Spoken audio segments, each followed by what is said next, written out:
খুলনা শিশু হাসপাতালে ভর্তি রোগীদের জন্য সিট রয়েছে 275টি। চলতি মাস পর্যন্ত ভর্তি রোগীর সংখ্যা 356 জন। এর মধ্যে নিউমোনিয়া, ডায়রিয়া রোগী বেশি। গেল মাসে ভর্তি হয়ে চিকিৎসা নিয়েছে 1315 জন, আর বহির্বিভাগে প্রতিদিন 24 ঘন্টায় চিকিৎসা নিয়েছে 724 জন শিশু। খুলনা অঞ্চল ছাড়া মহানগরীর বাইরের আশপাশে অন্তত 10টি জেলা থেকে রোগী আসছে শিশু হাসপাতালে। স্বজনরা বলছেন, শীতের আগমনের শুরুতেই শিশুরা সর্দি, কাশি, জ্বর, নিউমোনিয়া ও ডায়রিয়া সহ নানা রোগে আক্রান্ত হয়। হাসপাতালে সিট না পেলে চিকিৎসা করানো কঠিন হয়ে যায়।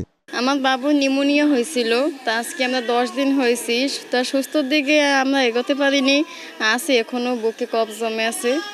তো ডাক্তার রিলিজ দেয়, বলছে আর কিছুক্ষণ থাকতে। হঠাৎ করে শ্বাসকষ্ট বেড়ে যায়, দাঁড়াবে উপায়ন্তর না দেখে বাসা থেকে গ্যাস দেওয়া হচ্ছে, ডাক্তার দেখাচ্ছে, কোনো কাজ হচ্ছে না, তখন মনে করলাম যাই ভর্তি করি। তো আজকে 5 দিন আসছি, তো আগের চেয়ে আলহামদুলিল্লাহ অনেকটা ভালো ইমপ্রুভ করছে।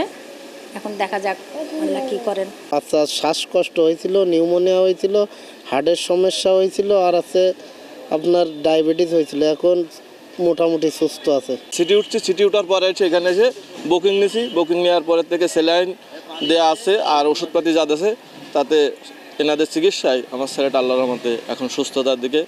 শিশু বিশেষজ্ঞ বলছেন, ঋতু পরিবর্তনের ফলে বেশিরভাগ শিশুরা বুকে সংক্রমণ, কোল্ড ডায়রিয়া সহ নানাবিধ রোগে আক্রান্ত হচ্ছে।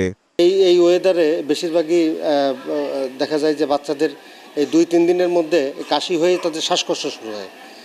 হ্যাঁ, এই শ্বাসকষ্ট নিয়েই মেইনলি আমাদের এখানে বেশি আসে। আর আমাদের এই হাসপাতালে আসলে আমাদের এটা 250 শয্যা বিশিষ্ট হাসপাতাল, কিন্তু এখানে রুগী আমরা প্রতিদিন 265-70 এরকম রুগী আমাদের রাখতে হচ্ছে আর কি। হাসপাতালের দায়িত্বে থাকা আরমও বলছেন, খুলনা শিশু হাসপাতালে বর্তমানে ভর্তি রোগীদের প্রয়োজনের তুলনায় বেড সংখ্যা কম, তবুও তারা চেষ্টা করছে সবার সেবা নিশ্চিত করতে। সিটের বাইরে আমরা পেশেন্ট ভর্তি করতে পারি না।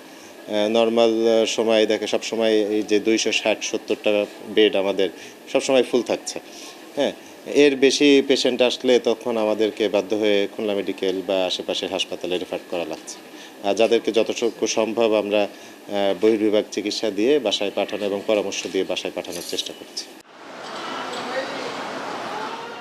চিকিৎসকের পরামর্শ ছাড়া শিশুদের কোনো প্রকার অ্যান্টিবায়োটিক বা ওষুধ না খাওয়ানোর পরামর্শ শিশু বিশেষজ্ঞদের। রকিবুল ইসলাম মতি, এসএটিভি, খুলনা।